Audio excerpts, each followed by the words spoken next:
మంచు విష్ణు మంచు మనోజ్ మధ్య రోజు రోజుకి గొడవ అనేది పెరిగిపోతూనే ఉంది. నిన్న మంచు విష్ణు మోహన్ బాబు గారిది మంచు విష్ణు గారు ఒక డైలాగ్ అనేది పెట్టారు.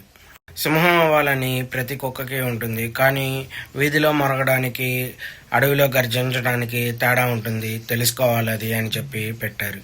అయితే దీనికి స్పందిస్తూ మంచు మనోజ్ గారు కన్నప్ప మూవీలో రెబల్ స్టార్ గారు సింహంలా చేశారు, అలా చేయాలని కొంతమంది ఫ్రాడ్ కుక్కలు అనుకుంటారు, కానీ వాళ్ళ వల్ల అవ్వదు, ఆ ఫ్రాడ్ కుక్కలు ఎప్పుడు కుక్కలుగానే ఉంటాయి అని చెప్పి మంచు మనోజ్ గారు పెట్టడం జరిగింది. అయితే హ్యాష్ ట్యాగ్ ఒకటి ఇచ్చి దాని కింద హాలీవుడ్ స్టార్ అని చెప్పి క్లూ అని చెప్పి ఇచ్చారు మనోజ్ గారు. దీన్ని బట్టి అర్థమైపోయింది మంచు విష్ణు గారినే అన్నారని చాలా మందికి.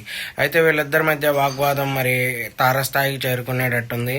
దీనిపైన మీరేమనుకుంటున్నారు కామెంట్లో అయితే మెసేజ్ చేయండి. నేనైతే ఇద్దరిది తప్పనే అనుకుంటున్నా. ప్రజెంట్ అయితే ఈ డైలాగ్ వారు సెన్సేషనల్గా ఉంది, చూడాలి మరి ఏం జరుగుతుంది అనేది. అయితే కన్నప్ప మూవీ గురించి కూడా మాట్లాడారు కాబట్టి మంచు మనోజ్ గారు మరి మంచు విష్ణు గారు మళ్ళీ ఏమన్నా రియాక్ట్ అవుతారా లేకపోతే లేదా ఇది ఎక్కడితో ముగిసిపోయిందా అని చూడాలి. Okay, bye friends. మరిన్ని మంచి విషయాలతో మీ ముందుకు వస్తాను. ఎలాంటి మంచి వీడియో చేయాలో కామెంట్లో అయితే చెప్పండి, చేస్తాను.